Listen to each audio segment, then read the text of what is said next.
President Volodymyr Zelensky said before he'll consider peace talks, Russia must meet one condition.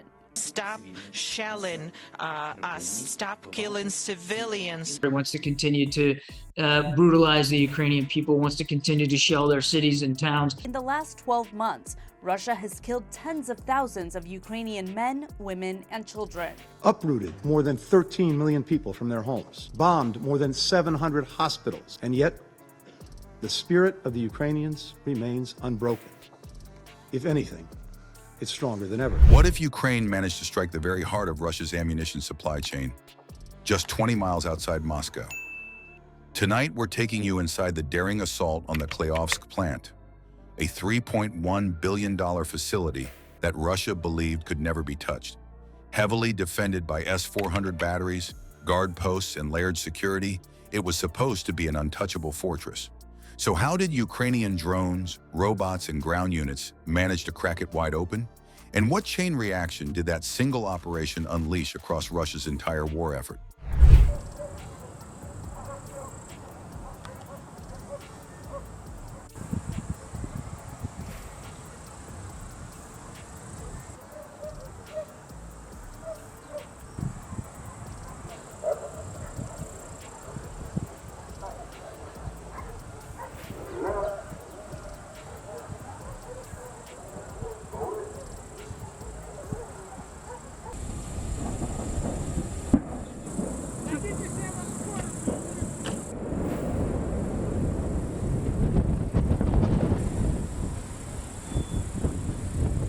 Before we move on, I'd like to ask you a small favor.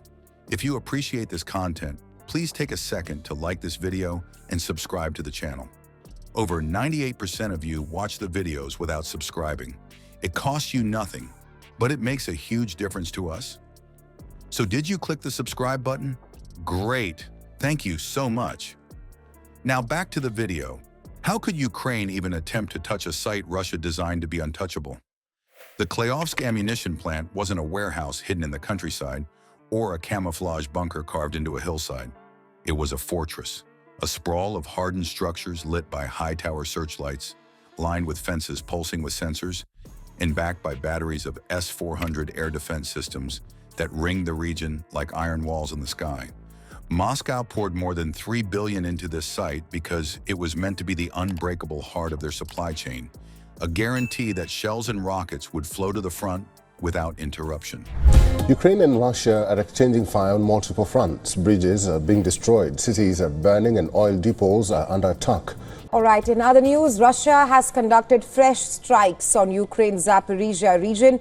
Ukraine says Russian forces carried out 567 attacks over the last 24 hours. At least 7 people were injured in a missile strike, while 2 others were hospitalized, and 23 private homes, 12 apartment buildings, and a post office suffered damage. Russian commanders spoke of it as if geography and money had forged a shield no strike could pierce. From their perspective, the numbers favored them at every turn. Radar on constant sweep, guard rotations every few hours, and volume firepower capable of disintegrating small UAVs well before they reach striking range. That confidence only grew because Ukraine came with less. No massed squadrons of bombers, no armored brigades to push through checkpoints, just small reconnaissance units and drones that barely showed up on radar. Against towers bristling with machine guns and rapid-fire missile batteries, the imbalance looked absurd. But absurd odds often make defenses careless, and Ukraine's answer wasn't to outgun, it was to outthink. Instead of looking for a gap in the wall, they studied the rhythm of the wall itself. Biggest Russian drone and missile attack of the war. Ukraine says Moscow fired 550 drones and 11 missiles overnight. To Russia launching a massive aerial assault against Ukraine, the biggest since the invasion more than 3 years ago. Rescue workers say 1 person died and 26 were injured. For weeks, reconnaissance UAVs circled like silent hawks high above the perimeter, mapping tiny irregularities in guard movements. Blind spots appeared where overlapping towers should have caught each other's fields of vision, but didn't. Corners that seemed protected vanished in darkness because a searchlight was angled 10 degrees too high or bulbs had worn out unnoticed. Once those seams were marked, the electronic warfare units stepped in. A barrage of interference crashed through local circuits, choking radar feeds, blacking out communications, and severing the command links Russian operators relied on to respond in seconds. Watch lights faltered, then died, plunging areas of the plant into the kind of pitch-dark cameras weren't calibrated to handle. The perimeter alarms stayed silent, not because nobody was there, but because their signals no longer reached the towers meant to process them. For a plant invested with every layer of early warning, it suddenly felt blind, deaf, and wide open.